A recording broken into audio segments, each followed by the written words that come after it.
ಎಂತಾದರಿರು ಎಂದೆಂದಿಗೂ ನೀ ಕನ್ನಡವಾಗಿರು. ಕನ್ನಡವೇ ಸತ್ಯ, ಕನ್ನಡವೇ ನಿತ್ಯ. ಸ್ನೇಹಿತರೆ ನಮಸ್ಕಾರ.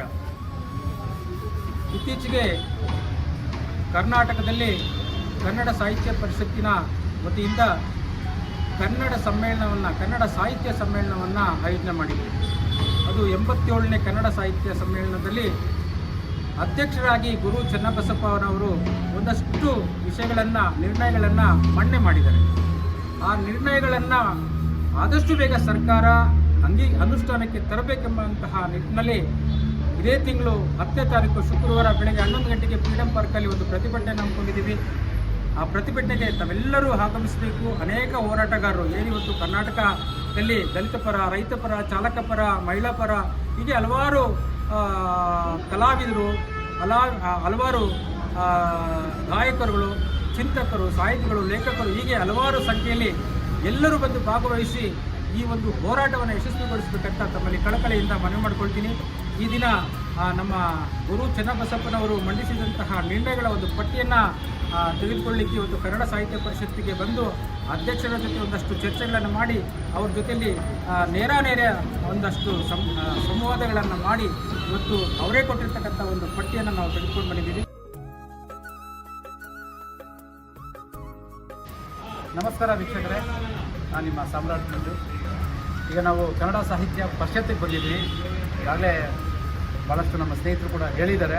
ಕನ್ನಡ ಸಾಹಿತ್ಯ ಪರಿಷತ್ತಿಗೆ ಬಂದಂಥ ಉದ್ದೇಶ ಏನು, ಇದೇ ತಿಂಗಳು 10ನೇ ತಾರೀಕು ಒಂದು ಫ್ರೀಡಂ ಪಾರ್ಕಲ್ಲಿ ಒಂದು ಹೋರಾಟವನ್ನು ಹಮ್ಮಿಕೊಂಡಿದ್ವಿ.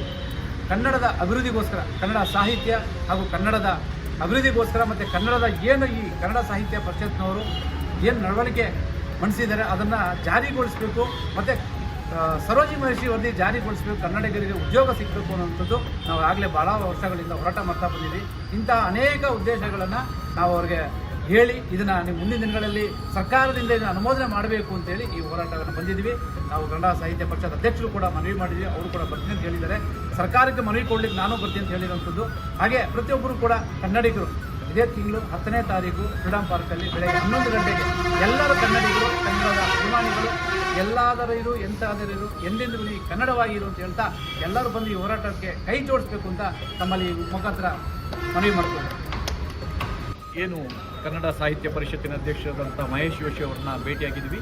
ಭೇಟಿಯಾದ ನಂತರ ನಾವು ಹಲವಾರು ಮೊನ್ನೆ ಮಂಡ್ಯದಲ್ಲಿ ನಡೆದ ಕನ್ನಡ ಸಾಹಿತ್ಯ ಪರಿಷತ್ತಿನ ನಿರ್ಣಯಗಳ ಒಂದು ಅಧಿಕೃತ ಕಾಪಿಯನ್ನು ಅವರಿಂದ ಪಡೆದದ್ದಲ್ಲದೆ ಮತ್ತು ಬಹಳಷ್ಟು ವಿಷಯಗಳು ಏನು ಇವತ್ತು ಹೋರಾಟ ಮಾಡುವಾಗ ಹೋರಾಟಗಾರರನ್ನು ಸರಿಯಾದ ರೀತಿಯಲ್ಲಿ ವ್ಯವಸ್ಥೆ ಇಲ್ಲದೇ ಹಕ್ಕನ್ನು ಕಸಿದುಕೊಂಡ ರೀತಿಯಲ್ಲಿ, ಸಂವಿಧಾನ ನೀಡಿದಂಥ ಹಕ್ಕನ್ನು, ಸಾರ್ವಜನಿಕರಿಗೆ ನೀಡಿದಂಥ ಹಕ್ಕನ್ನು ಕಸಿದುಕೊಂಡ ರೀತಿಯಲ್ಲಿ ಏನು ಫ್ರೀಡಂ ಪಾರ್ಕ್ನಲ್ಲಿ ನಮಗೆ ಹೋರಾಟದ ವ್ಯವಸ್ಥೆಯನ್ನು ಮಾಡಿದರೋ ಅದನ್ನು ಕೂಡ ತೆಗೆದುಹಾಕಬೇಕು. ಕೋರ್ಟಿಗೆ ಮೇಲ್ಮನವಿಯನ್ನು ಸಲ್ಲಿಸಿ ತಕ್ಷಣವಾಗಿ ಎಲ್ಲಿ ಅನ್ಯಾಯ ಆಗಿದೆಯೋ ಅಲ್ಲಿ ಹೋರಾಟ ಮಾಡುವ ರೀತಿಯಲ್ಲಿ, ಹೋರಾಟಗಳಾಗುವ ರೀತಿಯಲ್ಲಿ ನೋಡ್ಕೊಳ್ಬೇಕು. ಹೋರಾಟ ಜನ್ಮಸಿದ್ಧ ಹಕ್ಕಾಗಿರ್ತದೆ. ಅದನ್ನು ಯಾವುದೋ ರಾಜಕಾರಣಿಗಳು ಮಾಡಿದ ತೊಂದರೆಗೆ ಹೋರಾಟಗಾರರನ್ನ ಪೇಚಿಗೆ ಸಿಲಿಸುವಂಥ ಕೆಲಸ ಆಗಬಾರ್ದು. ಎಲ್ಲಿ ಗಾಯ ಆಗಿದೆಯೋ ಅಲ್ಲಿಗೆ ಮುಲಾಮ್ ಹಚ್ಚುವಂಥ ಕೆಲಸ ಆಗಬೇಕು ಅನ್ನೋ ಒಂದು ಮಾತುಗಳನ್ನು ಕೂಡ ಅವ್ರಿಗೆ ಹೇಳಿದ್ವಿ. ಅವರು ಮಹೇಶ್ ಜೋಶಿ ಅವರು ಬಹಳ ಒಂದು ಜವಾಬ್ದಾರಿಯುತವಾದ ವ್ಯಕ್ತಿತ್ವದ ವ್ಯಕ್ತಿ ಇದ್ದಾರೆ.